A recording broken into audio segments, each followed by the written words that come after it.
প্রচারে গিয়েছিলেন অধীর রঞ্জন চৌধুরী। সেখানে গিয়েও জলের সমস্যার কথা শুনলেন এবং পানীয় জলের সমস্যা সমাধানের আশ্বাসও দিলেন প্রার্থী। দীর্ঘদিন ধরে এই সমস্যা রয়েছে, বারবার জানিয়ে কোনো রকম সুরাহা হয়নি।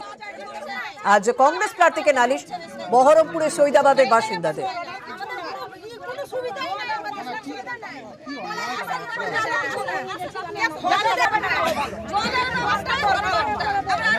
জল পাননি এখনো?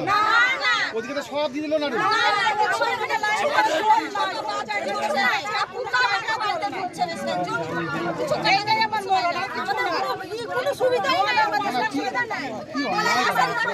সঙ্গে রয়েছেন প্রতিনিধি প্রণব। প্রার্থীকে সামনে পেয়ে প্রত্যেকে অভিযোগ জানাচ্ছেন যে কোনো রকম জল পাননি দীর্ঘদিন ধরে। সেক্ষেত্রে প্রার্থী কি বলছেন? দেখো, প্রার্থী তাদেরকে আশ্বাস দিয়েছেন এবং তার দাবি যে জলের ব্যবস্থা করতে হবে, সেটা কাউকে ইয়ে করতে পারে না, না দিয়ে পারে না। তার জন্য তিনি যদি আদালতে যেতে হয় তাও যাবেন, কিন্তু জলের ব্যবস্থা তিনি করবেন এবং এর জন্য যেখানে যেতে হয় সেখানে যাবেন।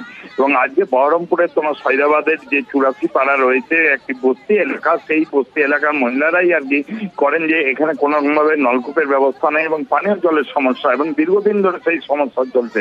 সেই কারণে কিন্তু তারা এসে প্রার্থী, কংগ্রেসের প্রার্থী অধীর চৌধুরীকে কাছে পেয়ে কিন্তু তারা জলের দাবি জানাতে থাকেন। তখন তিনি বলেন পুরসভা থেকে কেন করে দেওয়া হচ্ছে না, এই জল না ব্যবস্থা করাটা পুরসভার দায়িত্ব।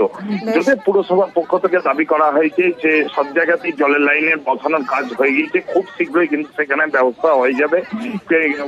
মিথ্যা অভিযোগ করে কোনো লাভ নেই, খুব তাড়াতাড়ি যাতে ওই এলাকায় জল যায় সেই ব্যবস্থা করা হচ্ছে। হবেন এরকমই জানিয়েছেন প্রার্থী অধীর চৌধুরী।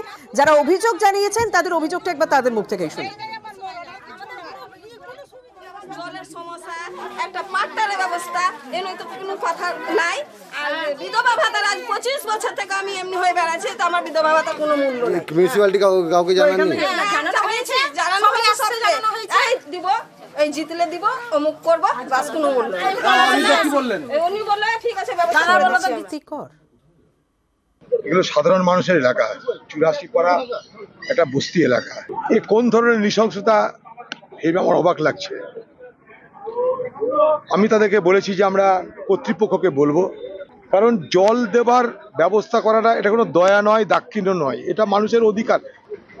প্রশাসনকে বলবো, আন্দোলন করছি, কোর্টেও যাব।